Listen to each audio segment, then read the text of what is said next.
లేని వాటిని బైబిల్ చెప్పదు. బైబిల్ చెప్పిందంటే ఖచ్చితంగా ఉండి తీరాల్సిందే, ఉన్నాయి అంతే.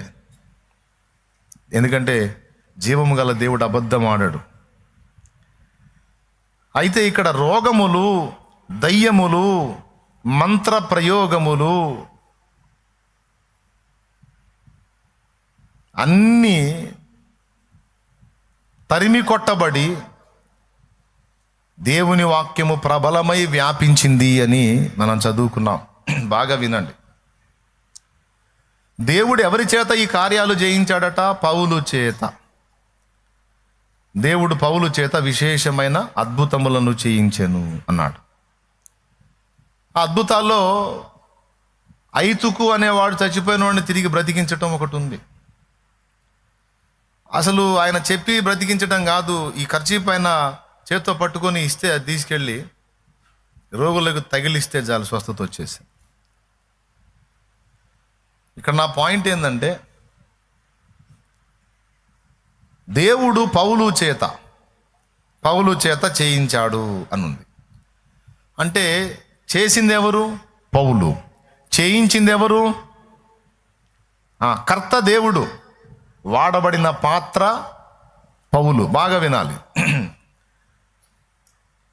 అంటే దేవుడు తన భక్తుల చేత సమాజానికి మేలుకరంగా, ప్రజలకు ఆశీర్వాదకరంగా, ప్రజలున్న బంధకాల్లోంచి వాళ్లకు విడుదల కలిగే విధంగా ప్రజలకు మేలు చేయాలని ఆశపడతాడు. ఇది ఫస్ట్ గుర్తుపెట్టుకోండి. అదే మాట మరొక సందర్భంలో పౌలు బర్నబాలు చెబుతారు. మేలు చేయుచుండుట చేత తన్ను గూర్చిన సాక్ష్యము మీకు లేకుండా చేయలేదు. ఇది లుస్త్రలో బలహీన పాదములు గలవానిని స్వస్థపరిచినప్పుడు వాళ్ళందరూ వచ్చి పౌలు బర్నబాలు హెర్మే ద్యుపతి అని వాళ్లకు ఎడ్లను బలివ్వటానికి వీళ్ళు దేవుళ్ళు అని చెప్పి వాళ్ళని ఘనపరచడానికి ప్రయత్నించినప్పుడు అక్కడ ఈ మాట పౌలు మాట్లాడతాడు. మేలు చేయుచుండుట చేత ఆయన తన్ను గూర్చిన సాక్ష్యము మనకు లేకుండా చేయలేదు. అంటే టోటల్గా దేవుడు ఎల్లప్పుడూ కూడా మనకు మేలు చేయడానికి ఇష్టపడతాడు. స్తోత్రం చెప్పండి, రెండు చేతులు ఎత్తి గట్టిగా చెప్పండి. సమాజములో అల్లాడిపోతున్న ప్రజలను ఆదుకోవటానికి, ఆదరించడానికి దేవుడు ఎప్పుడూ ఇష్టపడతాడు. ఎందుకంటే సమాజంలో ఉన్న ప్రజలు మనకేమవుతారో మనకు తెలియదు, కానీ దేవునికి మాత్రం వాళ్ళు పిల్లలని దేవునికి తెలుసు. సాతాను చేత బంధింపబడి, అపవాది కట్ల చేత బంధించబడి అల్లలాడిపోతున్నటువంటి తన పిల్లల వేదన దేవుడు ఎరుగును, తన బిడ్డల బాధ దేవుడు ఎరుగును. నిజమునకు దేవుడెవరో వారికి తెలియదు, సత్యమేదో వారికి తెలియదు, ఆ బంధకాల్లోంచి బయటపడే దారేమో తెలియదు. కొంతమంది పాపములలో, కొంతమంది శాపములలో, కొంతమంది దురాత్మ పీడనలో, కొంతమంది వ్యాధి బాధల్లో, కొంతమంది కుటుంబాన్ని కట్టుకునే విధానం తెలియక, కుటుంబ వ్యవస్థలు విచ్ఛిన్నమై, కొంతమంది ఆర్థికపరమైన లోట్లతో, అప్పుల బాధలతో, కొంతమంది ఇలా అనేక రకాల సమస్యలతో ఆత్మహత్యలు చేసుకొని ప్రాణాలు తీసుకుంటున్నారు, ఏ నిరీక్షణ లేక. ఇది సమాజం అంతా ఉన్న పరిస్థితి. ఇదంతా మనకు తెలియని సంగతి కాదు. సమాజంలో నువ్వు ఉంటున్నావు, నేను ఉంటున్నా. 100 కుటుంబాలు ఒక దగ్గర ఉంటే ఆ 100 కుటుంబాల్లో 100 స్టోరీలు నడుస్తున్నాయి, 100 బాధలు ఉన్నాయి. కానీ అందులో ఒక కుటుంబంగా నువ్వు ఉంటే నీకున్న నిరీక్షణ వాళ్లకు లేదు, నీకు దక్కిన కృప వాళ్లకు దక్కలేదు. ఎందుకంటే అదే బాధలు నీకున్నా సరే నీకు మనశ్శాంతి ఉంది, నీకు ధైర్యం ఉంది. ఎందుకంటే నీకు తోడై ఉన్నవాడు ఒకడు ఉన్నాడు. ఆయన ఎవరో నీకు తెలుసు. ఆయన బలము, ఆయన జ్ఞానము, ఆయన శక్తి, ఆయన వివేకము, ఆయన నీకు తోడై ఉండి నిన్ను నడిపించే విధానం అంతా నీకు తెలుసు.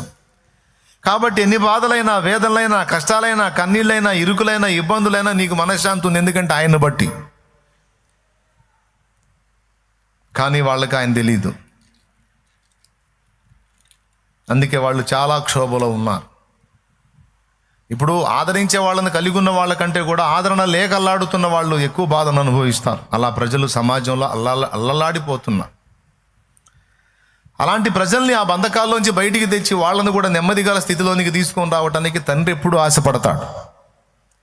అయితే అలా వాళ్ళని బయటికి తీసుకొని రావడానికి, వాళ్ళని ఆదరించడానికి, ఆదుకోవడానికి, వాళ్ళకు మేలు చేయడానికి, వాళ్ళు ఉన్న కట్లలోంచి వారిని విడిపించడానికి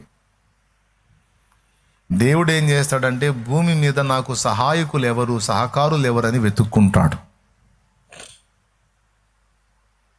ఒక సమాజాన్ని దర్శించాలి, ఒక గ్రామాన్ని దర్శించాలి, ఒక ప్రాంతాన్ని దర్శించాలి, ఒక పట్టణాన్ని దర్శించాలని దేవుడు కోరుకున్నప్పుడు దేవుడు వెతికేది ఏంటో తెలుసా? ఆ పట్టణాన్ని దేవుడు ప్రభావితం చేయునట్లు సరిపోయిన ఒక మనిషిని వెతుక్కుంటాడు, ఒక్కడనే వెతుక్కుంటాడు ఫస్ట్. ఆ ఒకని చేత ఒక గుంపును రెడీ చేసి ఆ ఒకడు ఈ గుంపు కలిసి ఆ సమాజాన్ని ప్రభావితం చేయడానికి దేవుడు కార్యం చేస్తాడు. బాగా వినండి, ముందు నుంచి చెప్తున్నాను, జాగ్రత్తగా వినాలి. ఈరోజు చెప్పిన విషయాలు వినటమే కాదు, వెళ్ళేటప్పుడు డిస్కషన్ చేసుకుంటూ వెళ్ళాలి, మాట్లాడుకుంటూ వెళ్ళాలి. ఆ విషయాలు ఇంటికి వెళ్ళిన తర్వాత కూడా, ఈరోజు నేను దేవుని సన్నిధికి వెళ్ళినప్పుడు ఈ అంశం వచ్చింది, ఈ విషయాలు దేవుడు నాతో మాట్లాడాడని ఇతరులతో పంచుకోండి. ఎందుకు ఇతరులతో పంచుకోమంటున్నానంటే, పంచుకున్నప్పుడు ఆ అంశం మళ్ళీ నీ హృదయంలో భద్రమైద్ది. నువ్వు సున్నం కొట్టిండాయా బెల్లం కొట్టిండాయో అంటారు. వాక్యం అంతా వినిపోయి బెల్లం కొట్టిండా అలాగే ఎవరితో మాట్లాడకుండా ఎవరికి చెప్పకుండా అలాగే ఉండిపోయావు అనుకో, విన్న అంశం పోయిద్ది. అందుకే మాట్లాడాలి, ఆ టాపిక్లో ఉన్న విషయాలు ఏందో, విశేషాలు ఏందో మాట్లాడాలి, సంభాషించాలి. అది చాలా ప్రయోజనం. అప్పుడు విన్న మ్యాటర్లోని మెయిన్ పాయింట్స్ అన్నీ నీ హృదయంలోకి ఎక్కుతాయి. స్తోత్రం చెప్పండి బిడ్డలారా.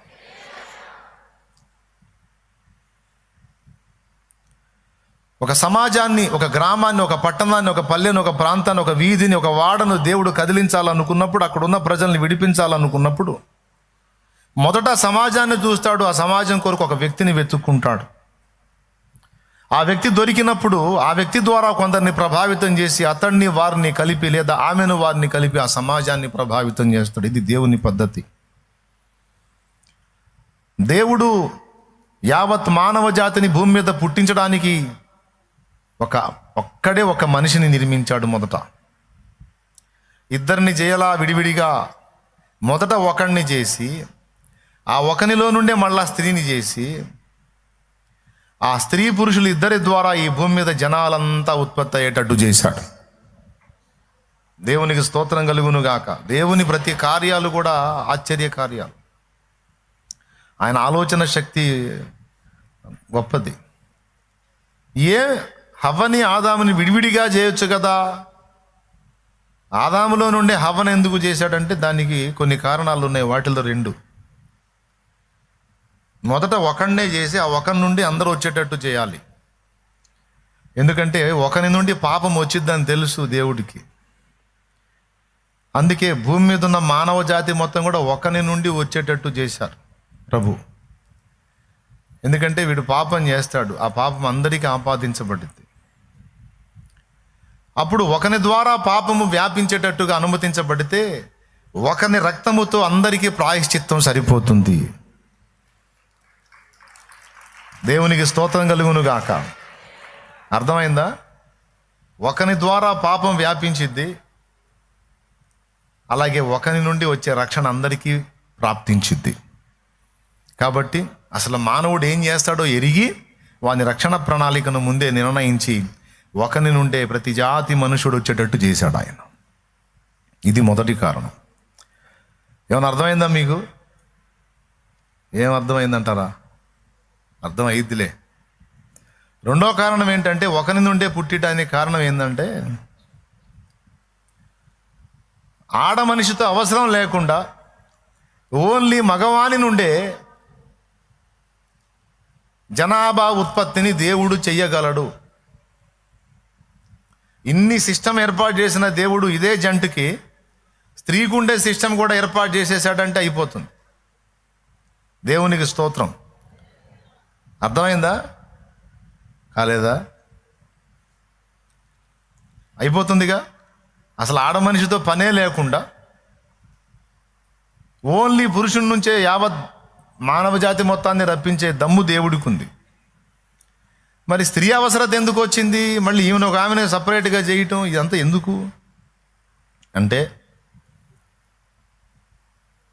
పురుషుని నుండే అంతా వచ్చేటట్టు చేసి స్త్రీ అనే పాత్రే లేకుండా చేస్తే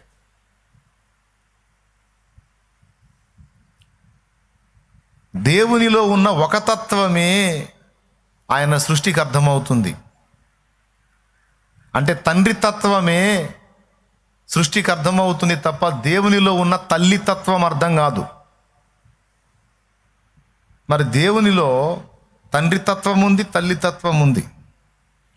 దేవుడు తన స్వరూపమందు తన పోలిక చొప్పున నరుని నిర్మించెను, మగవానిగాను ఆడుదానిగాను వారిని నిర్మించెను, తన స్వరూపమందు తన పోలిక చొప్పున అని చెప్పి పురుషునిగాను స్త్రీనిగాను నిర్మించాడంటే 2 తత్వములు తన దగ్గర ఉన్నాయి.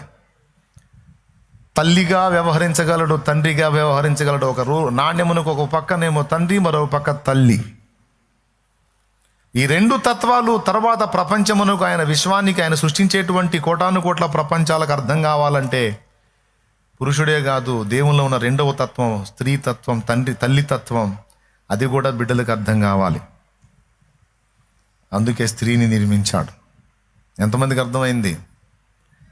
అయితే ఆ స్త్రీని సపరేట్గా చేయకుండా ఆదాము నుండే చేశాడు, ఒకరి నుండే చేశాడు. ఒకరి నుండి పాపం వ్యాపిస్తే ఒకని రక్తము ద్వారా అందరికి రక్షణ వ్యాపించింది. రెండవది, ఇద్దరినిగా విడివిడిగా ఎందుకు చేయాల్సి వచ్చిందంటే పురుషునిగా స్త్రీగా దేవుల్లో ఉన్న 2 తత్వాలు, తండ్రి తత్వము తల్లి తత్వము మనందరికి అర్థం కావటానికి. ఓన్లీ నానే మనల్ని అన్నాడు అనుకో, అమ్మ సంగతి మనకు తెలియదు.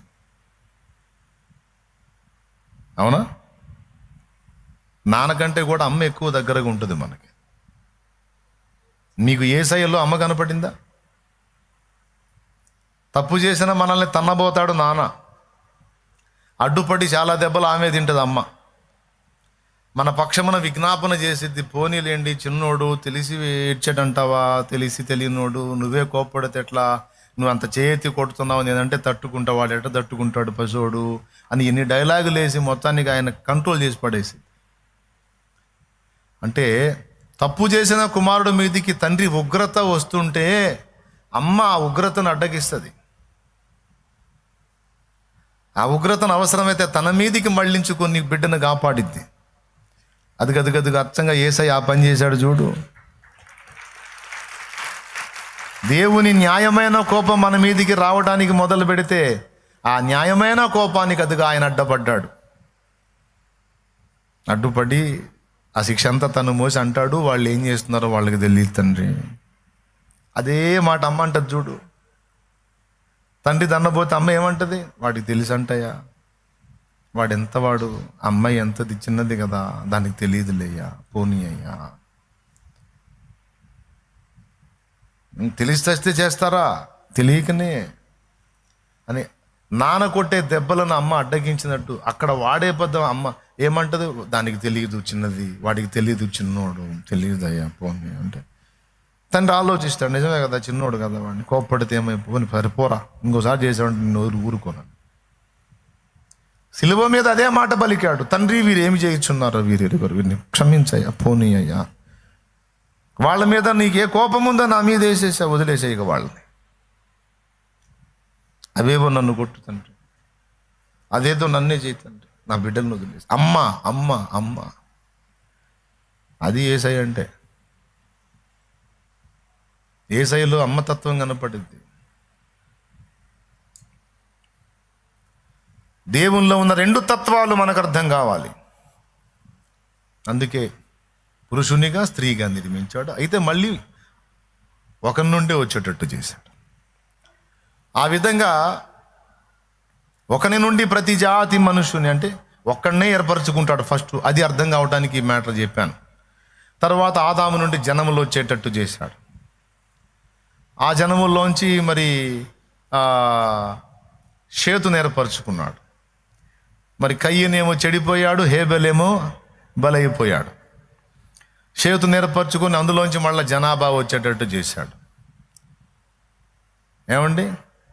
అక్కడ నుంచి మళ్ళీ హనోకు, హనోకులోంచి నోవహు, నోవహులో నుంచి షేము, షేములో నుంచి అబ్రహాము. జనములను తీస్తూ ఉంటాడు, అందులో మళ్ళీ ఒకరిని డివైడ్ చేస్తాడు.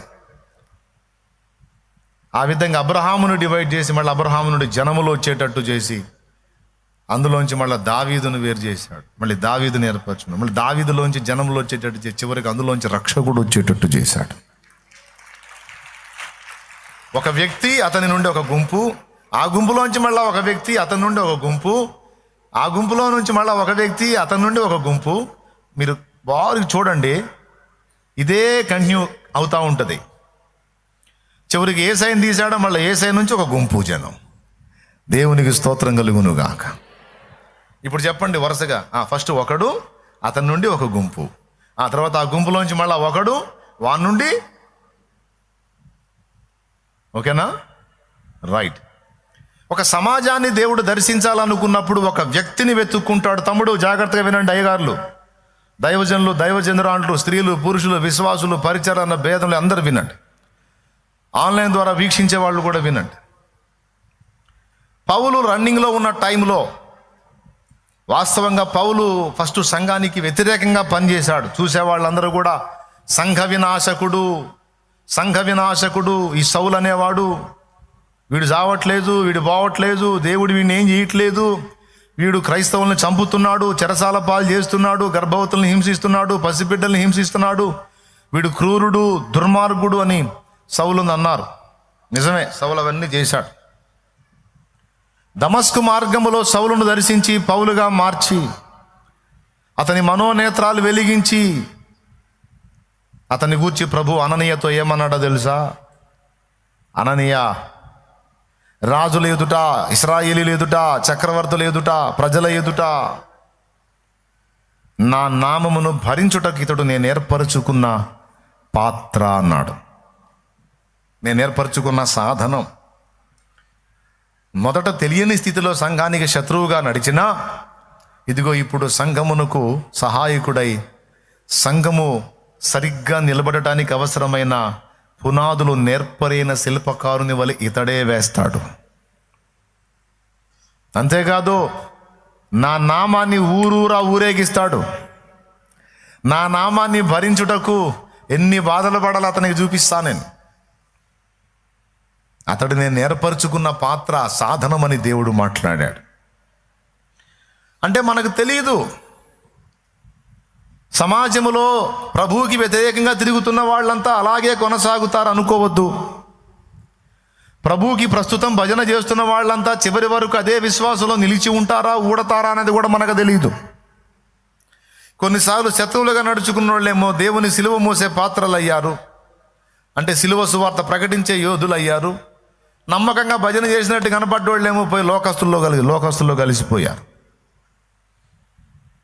మనతో ఉన్నవాళ్ళు, మన చుట్టూ ఉన్నవాళ్ళు, మన మధ్యలో ఉన్నవాళ్ళు ఎవరు భవిష్యత్తులో ఏ విధంగా దేవుడు తయారు చేస్తాడో మనకు తెలియదు.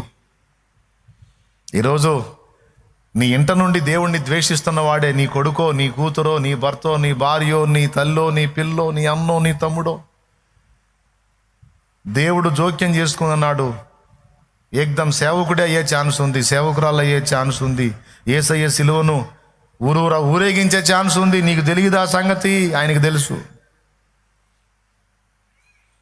ఎవరెవరిని ఎప్పుడు పట్టుకుంటాడో, ఏ విధంగా మలుపు తిప్పుతాడో మనకు అర్థం కాదు. అందుకే ఎవరిని కూడా మనం తక్కువ అంచనా వేయడానికి వీల్లేదు. ఎవరిని ఏ విధంగా పట్టుకుంటాడో తెలియదు. కానీ ఒకటైతే నిజం, దేవుడు ఒకరిని ఏర్పరచుకుంటాడు. అలా ఆ టైంలో పౌలుని ఏర్పరచుకున్నాడు. పాత్ర అంటే జీవం ఉన్నదా, జీవము లేనిదా? మీరు చెప్పాలి ఇప్పుడు. పాత్ర అంటే జీవం ఉన్నదా, జీవము లేనిదా? ఇదిగో ఇది పాత్ర, గాజు పాత్ర. పాత్ర ఎందుకైతే గ్లాసు అంటారా? గ్లాసును కూడా పాత్రనే అని అంటారు. చిన్న పాత్ర, పెద్ద పాత్ర, అచ్చ తెలుగులో. గ్లాస్ అంటే ఇంగ్లీష్. చాలా వరకు మనోళ్ళు పల్లెటూరులో కూడా ఇంగ్లీష్ పదాలే ఎక్కువ వాడతారు. అబ్బాయి ఫ్యాన్ అయ్యరా అంటారు. ఏమండి? గాలి పంక. బాయ్ బస్సు వచ్చిందంటారు, బస్సు ఇంగ్లీష్. చతుచక్ర శకటము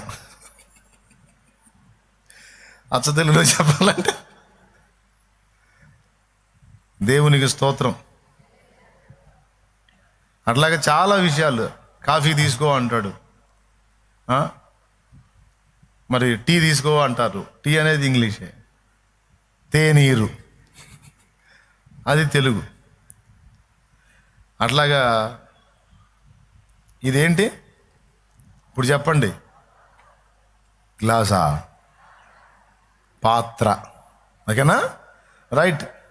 పాత్ర ఇప్పుడు ఇక్కడ పెట్టా, అక్కడే ఉందా ఇక్కడికి వచ్చిందా? పెద్దగా చెప్పాలి. సరే, ఇప్పుడు ఇక్కడ పెట్టా, సరే ఇక్కడ పెట్టా, సరే ఇక్కడ తీసి ఇక్కడ పెట్టా, ఇక్కడ పెట్టా. ఎక్కడ పెడితే అక్కడే ఉంటుంది. జీవం గలదా జీవం లేదా మీరు చెప్పండి.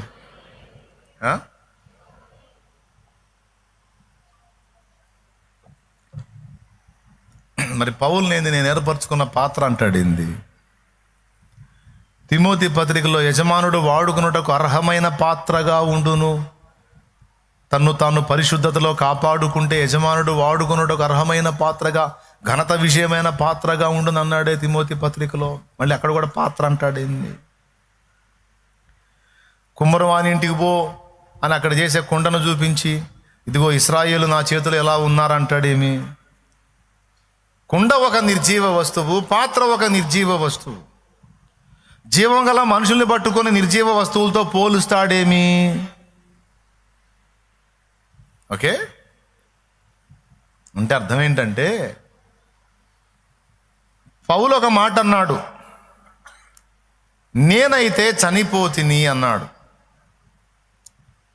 జీవించుచున్నవాడను ఇకను నేను కాదు, క్రీస్తే నాయందు జీవించుచున్నాడన్నాడు. అయ్యలారా బాగా వినండి, నేను చెప్పే విషయాలు జాగ్రత్తగా వింటే ఏదన్నా సమాజానికి పనికి వస్తారు.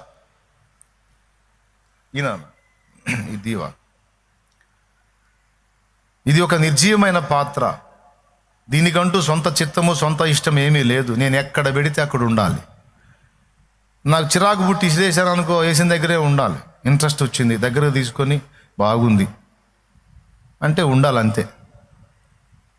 నేను ఏం చేస్తే అది అట్లా భరించాల్సిందే, నాకు అడ్డు చెప్పడానికి వీలు లేదు. ఇది నా చేతి పాత్ర. ఈ పాత్ర ఏ విధంగా ఒక నిర్జీవ వస్తువుగా, జీవం గల మనిషి తను ఇష్టం వచ్చినట్టుగా తిప్పుతుంటే ఎడు తిప్పితే అటు తిరుగుతున్న ఈ పాత్ర ఎలాగున్నదో, జీవించుచూ ఉండి కూడా పౌలు ఒక నిర్జీవ పాత్ర వలె దేవుని చేతిలోకి అలా వెళ్ళిపోయాడు. జాగ్రత్తగా వినండి నాన్న, దేవుని చేతికి అలా వెళ్ళిపోయాడు. పేరుకే ఆయన బ్రతుకి ఉన్న ఒక మనుషుడు, కానీ ఆయన చెప్పేశాడు 2 చోట్ల రోమాపత్రికలు అంటాడు, నేనైతే చనిపోతిని అని. ఏమండి, ఫిలిప్పీలో అంటాడు, బ్రతుకుట క్రీస్తే చావైతే లాభము అని. జీవించువాడని ఇకను నేను గాను, క్రీస్తే నా యందు జీవించుచున్నాడు. మరి నువ్వేమైపోయావు అంటే రోమాలో చెప్పాడు, నేనైతే చనిపోతిని. అంటే పౌలు ఏదో బతికున్నట్టుగా ఒక స్వతంత్ర వ్యక్తిగా సమాజంలో కనబడుతున్నాడు, కానీ పూర్తిగా దేవుని వశమైపోయాడు. తన సొంత ఇష్టాన్ని, సొంత చిత్తాన్ని, తనకి ఏవేవి లాభకరములో వాటన్నిటినీ పెంటతో సమానంగా ఎంచుకొని వాటిని విసర్జించి యేసయ్య చేతుల్లోకి వెళ్ళిపోయాడు. ఆయన ఎవరి చేతుల్లోకి వెళ్ళిపోయాడు? అది. ఇప్పుడు నేను దీన్ని నా చేతుల్లో తీసుకొని దీని చేత కొన్ని పనులు చేయగలుగుతాను. అట్లా కాకుండా ఇది దాని చిత్తం, సొంత చిత్తం కలిగి ఉండి దాని చేత నేను నా చిత్త ప్రకారం పని చేయించగలనా? చేయించలేను. అది నా వశానికి తను అప్పగించుకుంటే, తన స్వచిత్తమును వదిలేసుకుంటే, అప్పుడు దీన్ని నేను గ్లాసు నీళ్లు తాగటానికి వాడుకుంటాను.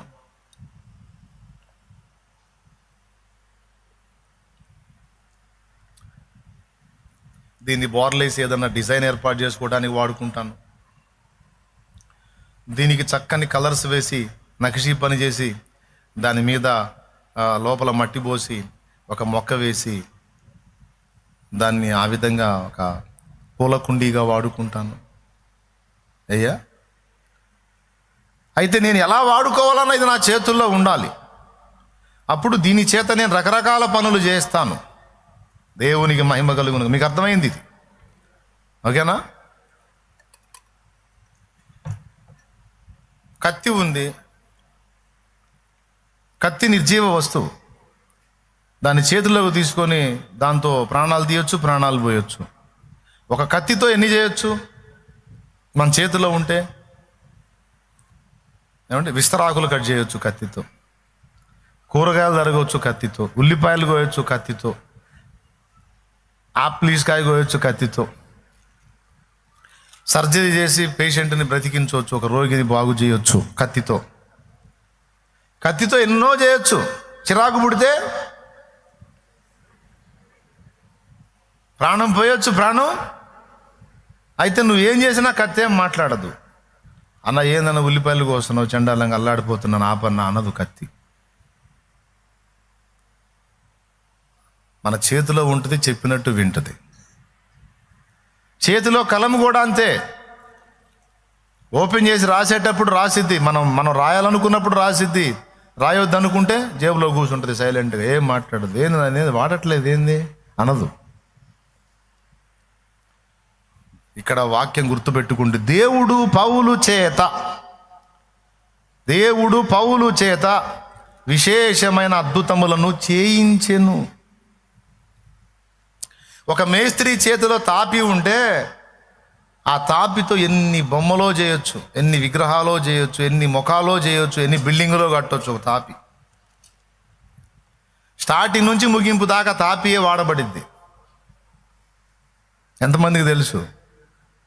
అది ఉంటే చాలు, అతడు మేస్త్రి అయి ఉంటే చాలు, శిల్పకారుడు అయి ఉంటే చాలు. ఒక సుత్తె ఉలి, ఒక చేత ఉలి, ఒక చేత సుత్తె ఉంటే చాలు, ఎన్ని అద్భుతమైనటువంటి బొమ్మలైనా చెక్కొచ్చు.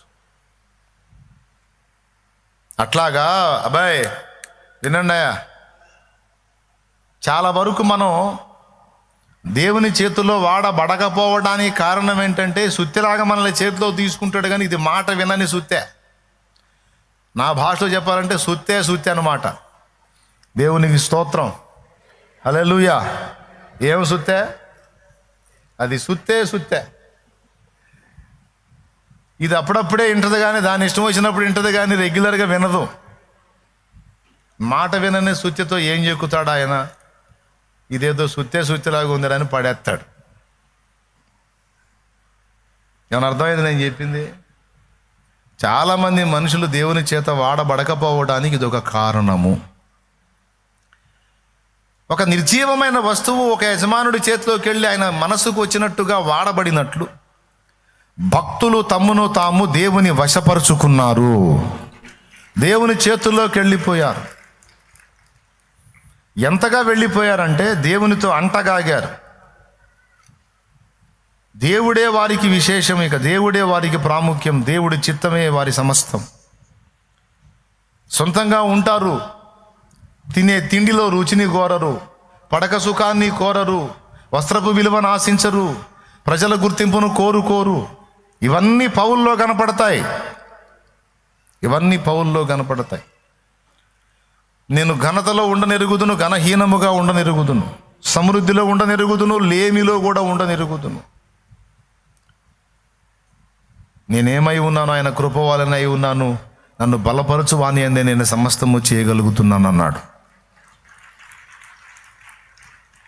పౌలు ఒక స్వతంత్రుడైన వ్యక్తే, కానీ నేను క్రీస్తు యేసునకు దాసుడను, ఆయన చెప్పకుండా నేను ఏమీ చేయలేను, నేను ఆయనకు బానిసను, దాసుడిని అని ఆయనే చెప్పుకున్నాడు. ఇప్పుడు నేను చెప్పినవన్నీ లేఖనాల్లో ఉన్నాయి. గలతీ పత్రిక 1:10 నేను ఇప్పుడు మనుషులను సంతోషపెట్ట కోరుచున్నానా? మనుషులను సంతోషపెట్టు కోరువాడనైతే క్రీస్తు యేసునకు దాసుడను కాకయే పోదునన్నాడు. గలతీ 1:10 గుర్తు రాసుకో. చలితోనూ, దిగంబరత్వంతోనూ, ఆకలి దప్పులతోనూ, నదులలో ఆపదలలోనూ, సముద్రములో ఆపదలలోనూ, ఓడపగిలి ఆపదలలోనూ, యూదుల చేత దెబ్బలు, స్వజనుల చేత దెబ్బలు, అవమానాలు, బెత్తములతో కొట్టబడ్డాను, రాళ్లతో కొట్టబడ్డాను, చెరసాల పాలయ్యాను, ఆకలి దప్పులతో ఉన్నాను, చలితోనూ. దిగంబరత్వం అంటే ఎంత దారుణం అంటే ఒంటి మీద సరిగ్గా కప్పుకోవటానికి బట్ట కూడా లేని పరిస్థితిని పౌలు అనుభవించాడు. అంటే ఒక మాటలో చెప్పాలంటే ఈరోజు మనిషి తపన పడేవన్నిటిని, వేటిని కూడా ముఖ్యమైనవిగా ఎంచుకోవాలా. చినిగిపోయిన గుడ్డ కట్టుకోవాల్సి వస్తే పక్కకు పోయి ఏడ్చుకుంటారు కొంతమంది. అయ్యా ఏమిటయ్యా చినిగిపోయిన బట్టలా ప్రభు? ఎందుకంటే చినిగిన వస్త్రం కట్టుకుంటే సిగ్గు, అవమానం, సమాజంలో చిన్న చూపు, అది ఇష్టపడరు. కానీ పౌలుకి అది లక్ష్యం లేదు. చినిగిపోయిన బట్టైనా పర్వాలేదు, జనం నన్ను పొగడాల్సిన అవసరం, మెచ్చుకోవాల్సిన అవసరం, లేకపోతే విమర్శించిన నాకేమీ కాదు. నా ప్రభువు నన్ను చూస్తే చాలు. నా యేసయ్య ఇదే నాకు ఇచ్చాడు, అదే కట్టుకుంటా. అది కూడా లేకపోతే అలానే ఉంటా. ఒక పతివ్రత అయిన భార్య అన్ని విషయాలలో భర్తకి ఎలాగ లోబడుతుందో, ఎలా అప్పగించుకుంటుందో, పౌలు తన్ను తాను దేవునికి అలా అప్పగించేసుకున్నాడు. చాలామందికి కోరికే, మోకాళ్ళుని ప్రార్థన కూడా చేస్తారు. అయ్యా, పౌలును వాడుకున్నావుగా ప్రభువా, పౌలు చేత విశేషమైన కార్యాలు చేశావుగా ప్రభువా, పౌలు కర్చీపులు తగిలితే స్వస్థత వచ్చిందిగా ప్రభువా, పౌలు దేహానికి కట్టిన నడికట్లు తగిలితే స్వస్థత వచ్చిందిగా ప్రభువా, పౌలు మాట్లాడితే కార్యం జరిగింది, పౌలు తాగితే స్వస్థత వచ్చింది ప్రభువా. మరి నన్ను ఎందుకు వాడుకోవు నాయనా? నన్ను కూడా వాడుకో ప్రభువా. వాడుకోవాలని ఆయన కూడా చూస్తున్నాడు, కానీ పౌలు అందినంత కంఫర్ట్గా నువ్వు అందట్లా, అది ప్రాబ్లం. పేతురు అందినంత కంఫర్ట్గా, అనుకూలంగా నువ్వు అందట్లా, అది సమస్య. ఒకవేళ ఆ విధంగా నువ్వు కూడా అందగలిగితే ఖచ్చితంగా నిన్ను కూడా వాడుకోవడానికి నా ప్రభు ఆసక్తి కలిగి ఉన్నాడు. అచ్చంగా సేవకు వచ్చిన వాళ్ళు కూడా అందట్లా ఈరోజు, అది పరిస్థితి. నేను చెబుతున్నాను, నువ్వు విశ్వాసివా, పరిచారకుడివా, సేవకుడివా, సేవకురాలివా, నువ్వెవరివైనా కావచ్చు, కానీ నువ్వు దేవునికి పౌల్లాగా అందుబాటులోకి రాగలిగితే నీ చేత కూడా నీ సమాజానికి మేలుకరమైన కార్యములు ఎన్నో నా దేవుడు చేయించగలడు. ఒక మాటలో చెప్పాలంటే అలా చేయాలని ఎదురు చూస్తున్నాడు. చాలామంది అందరం యేసు గొర్రెలం అని పాటలు పాడుతున్నారు, కానీ ఆయన స్వరం వినే గొర్రెలు సరిగా లేవు. ఆయన కుడికి బొమ్మంటే ఎడమకు పోయే గొర్రెలు చాలా ఉన్నాయి. మళ్ళీ చెప్పుకునేది నేను యేసు గొర్రెని. నువ్వు గొర్రెవు కాదు, బర్రెలా కూడా లేవు.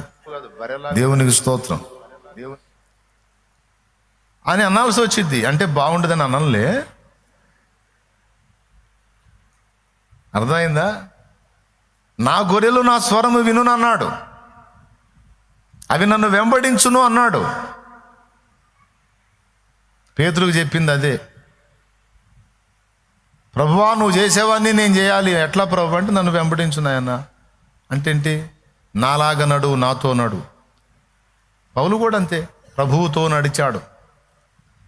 స్వతంత్ర వ్యక్తులై ఉన్న సొంత గౌరవాన్ని, సొంత ఇష్టాన్ని, సొంత చిత్తాన్ని, సొంత ఆనందాన్ని, సొంత ఘనతని, సొంత మహిమని, సొంత గుర్తింపుని సమాధి చేశారు.